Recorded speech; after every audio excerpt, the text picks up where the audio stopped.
tous et bienvenue sur notre thème consacré à la prière. Aujourd'hui, le titre du jour, c'est « J'ai pris mes gouttes ce matin ». C'est un titre qui a été choisi par Michael. Ça l'a fait sourire suite à un témoignage que j'ai vécu ces dernières semaines et que je vais partager avec vous parce qu'il est très en relation avec notre thème. En effet, ces derniers temps, j'ai dans mon environnement très proche eu une tension très surdimensionnée, qui pour moi n'était vraiment pas facile à traverser et je trouvais que c'était pas juste.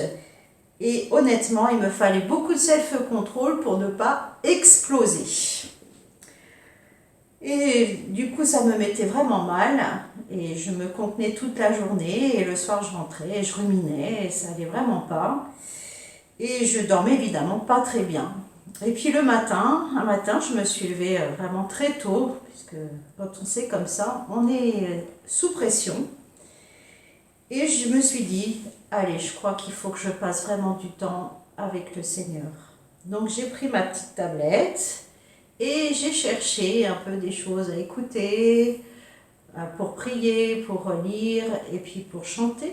Et j'ai trouvé divers sites qui m'ont conduit à la lecture de la Bible et à chanter. Et j'ai passé un moment avec le Seigneur vraiment de qualité, un moment précieux où j'ai pu le louer. Et à la fin de ce moment, une pensée m'est venue et le Seigneur me disait « Martine, ce combat n'est pas ton combat, il ne t'appartient pas, il faut que tu arrêtes. Moi, ce que je te demande, c'est que tu continues à me prier, à me louer, et moi, le reste, je m'en occupe. » Du coup, je suis partie, et effectivement, ma journée s'est passée de façon extraordinaire. La tension était toujours là, il y avait toujours la même pression, mais honnêtement, je disais très fièrement à ceux qui m'entouraient, écoutez, moi, j'ai pris mes petites gouttes ce matin. Du coup, ça ne m'atteint plus. Je ne suis plus énervée. J'ai trouvé ça extraordinaire que le Seigneur puisse me mettre ce calme, cette sérénité, malgré cette situation qui, honnêtement, n'était pas juste. Et j'aurais pu être le porte-parole, évidemment, de tout le monde, mais le Seigneur m'a arrêtée. Il m'a dit non, stop, il faut que tu restes à mes pieds, que tu m'écoutes. Alors, me voilà lancée dans un défi, c'était le lundi, et chaque jour, je me suis levée plus tôt, je me suis pris une petite discipline à me lever plus tôt, et j'ai ouvert toutes ces petites capsules vidéo, alors je vous invite à les regarder parce qu'elles sont très intéressantes, Défi 2021 d'Église Nouvelle Vie du Québec, ou Dévotion de Dan Huitaine, et ça vous emmène à louer, à prier le Seigneur, à faire des découvertes aussi bibliques. Et j'ai passé tout ce temps, chaque semaine, donc à d'abord prier le Seigneur pour mon entourage, et puis après élargir au fur et à mesure tous ceux que nous connaissons, l'Église, les besoins, les familles, les travaux. Et chaque jour que j'ai pu passer comme ça, de cette semaine, eh bien je pouvais affronter ce quotidien calmement, paisiblement. Et je dors beaucoup mieux. Alors j'ai dit merci Seigneur pour ce petit remède.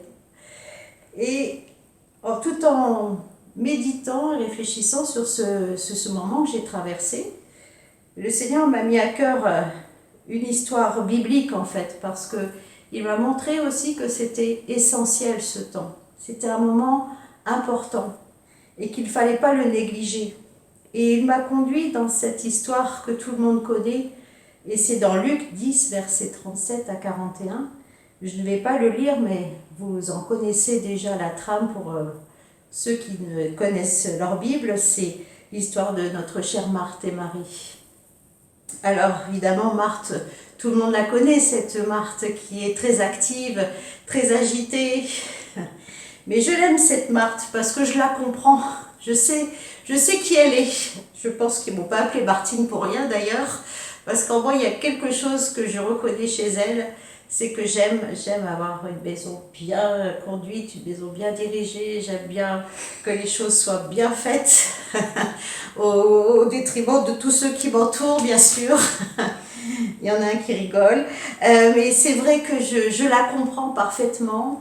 Mais je suis aussi comme elle, c'est que à force de faire et de faire et de faire, au bout d'un moment, elle s'épuise, cette Marthe, et elle se sent bien seule. Et au bout d'un moment, elle se tourne vers le Seigneur et elle lui dit, mais tu vois pas, j'ai ma sœur qui est à côté de moi, elle est à tes pieds, et tu lui dis même pas de m'aider, alors que je suis en train de faire tout ce que je fais.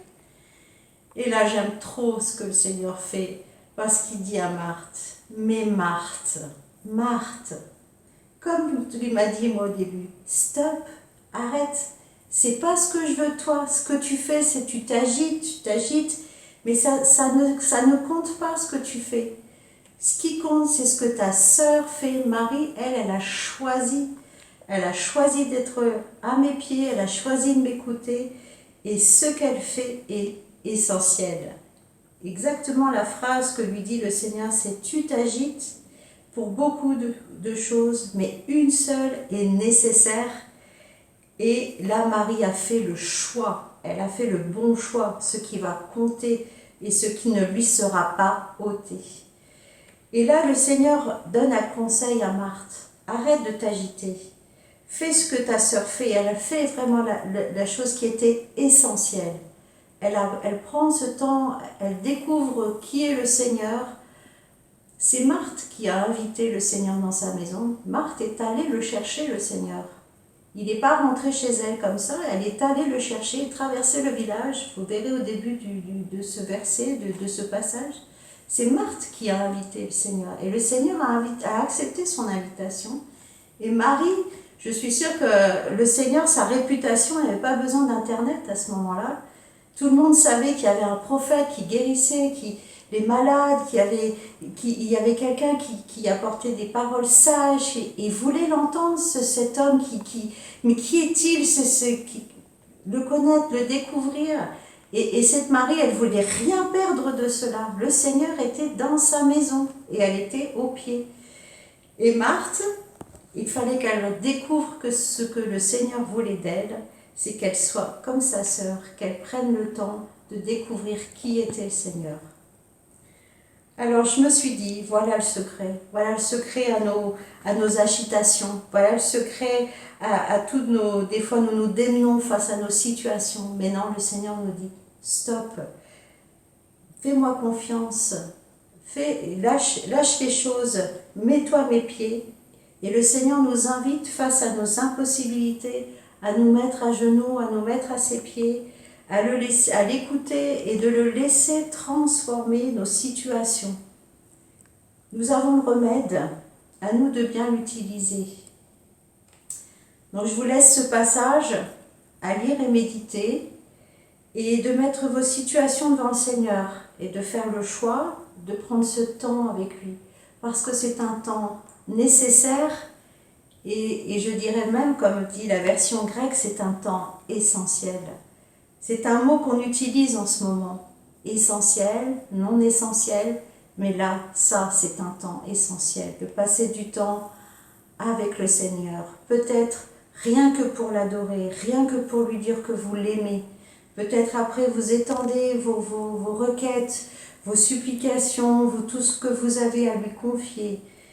Mais vraiment, ce temps est essentiel. Et le Seigneur nous attend dans ce temps. Il attend que nous passions ce moment avec lui. Lui, il est déjà là, il est déjà présent. Alors vraiment, voilà la solution de ce temps afin de nous permettre d'affronter nos situations, nos circonstances et ne pas les subir.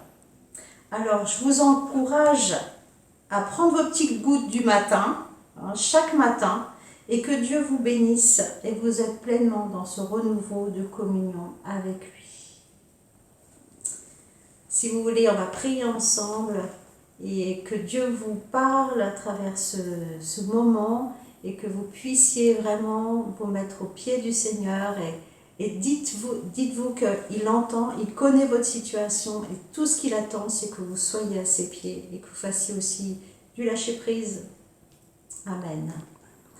Merci Seigneur pour ce moment, merci pour ta parole, merci pour ton Saint-Esprit, merci parce que tu nous révèles vraiment les secrets de ta parole, tu nous révèles les secrets de ta présence, les bienfaits, Seigneur. Merci parce que tu nous attends dans ce moment de communion avec toi, d'intimité, et tu transformes nos vies dans ces moments-là. Tu nous façonnes, tu libères, tu enlèves tout ce qui n'est pas de toi, et tu nous apaises, tu nous fais du bien, Seigneur. Merci encore pour ce temps que nous voulons prendre, que nous voulons mettre à part pour toi. Nous voulons nous discipliner, nous voulons aussi faire l'effort, faire le choix de ce temps essentiel avec toi. Et merci encore pour ton amour, ta grâce, parce que tu nous aimes malgré tout, malgré nous-mêmes, tu nous aimes, Seigneur. Amen.